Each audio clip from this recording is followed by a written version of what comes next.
Shabbat Shalom. Ce Shabbat, nous allons lire la paracha de Vaïchi qui ferme le livre de Bereshit, le livre de la Genèse.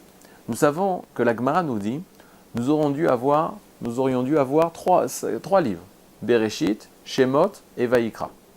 3 livres de la Torah. Or, le peuple d'Israël a fauté, on a eu Bamidbar et on a eu Devarim. Pourquoi ils ont fauté? Dans le désert, il y a eu plusieurs crises du peuple d'Israël, on a écrit le livre de Bamidbar, des nombres. À cause de la faute des explorateurs qui ne voulaient pas rentrer en Eretz Israël, on a attendu 40 ans dans le désert avant de rentrer en Eretz Israël, donc on a écrit le livre de Devarim, le Deutéronome, pour la nouvelle génération qui rentre en Eretz Israël. Mais au départ, nous devions avoir seulement 3 livres, Bereshit, Shemot et Vaïkra.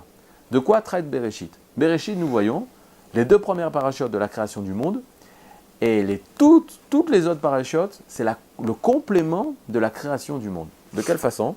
La création du peuple d'Israël. La création du peuple d'Israël? Pas tout à fait. La création des pères d'Israël. Abraham, Yitzhak, Yaakov et les 12 tribus. C'est ce qu'on essaye de faire dans le livre de la Genèse.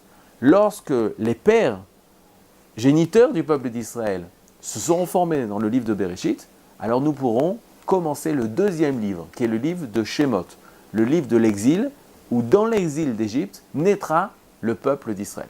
Bereshit, c'est le livre des pères d'Israël. Shemot, c'est le livre du peuple d'Israël. Et Vaïkra, c'est le livre la fonction du peuple d'Israël, dévoiler la présence divine dans le tabernacle ou le temple d'Israël. Le problème, c'est de savoir quelle était la problématique du Sefer Bereshit. De quelle façon, pourquoi on a besoin de tant de parachutes, de tant d'histoires pour parler de la naissance de Abraham, Yitzhak et Yaakov? Eh bien, c'est très simple. Il y a un sujet qui se répète durant tout le livre de Bereshit, qui a commencé depuis Caïn et Hevel. Quel est le problème de Caïn et Hevel? C'est l'impossibilité de faire la paix avec son frère. Le Rav Ashkenazi, Manitou, disait c'était la recherche de l'être frère. Caïn n'a pas pu faire la paix avec Hevel. Caïn et Hevel, ils n'ont pas pu faire la paix. On a aussi Yitzhak et Ishmaël. Ils n'ont pas réussi à faire la paix entre eux.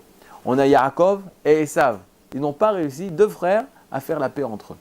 Jusqu'à ce qu'on arrive entre Yosef et ses frères, où on commence par une crise, où on commence par une vente, une séparation déchirante, terrible pour la famille de Yaakov, mais se finit le livre de Bereshit par la paix entre Yosef et Yehuda. Et toute la famille s'unit ensemble.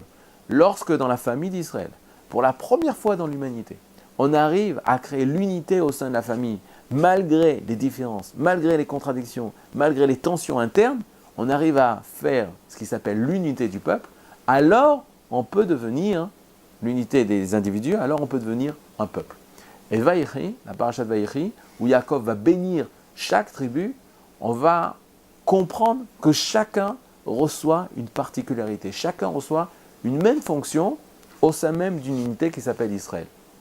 Cela ressemble à ce que le Rav Kook dira, la loi du Netzach. Netzach, c'est un mot qui veut dire éternel. Netzach, ça a donné aussi le mot lenatseach, gagner, être victorieux.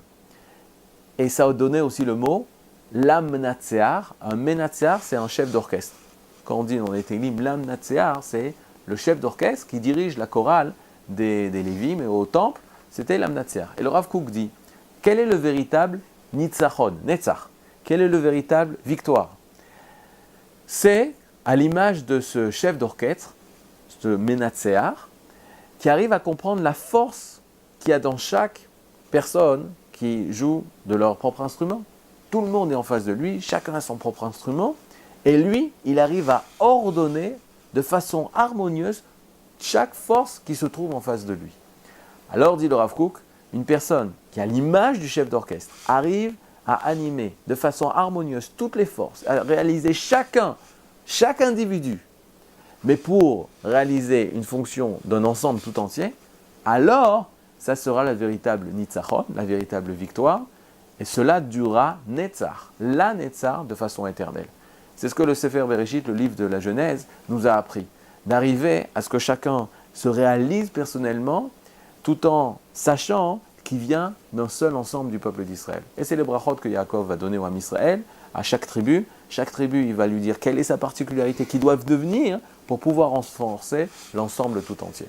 Bezrat Hashem, chez Niske, que nous ayons le mérite de retrouver notre particularité au sein même du collectif du peuple d'Israël. Shabbat Shalom.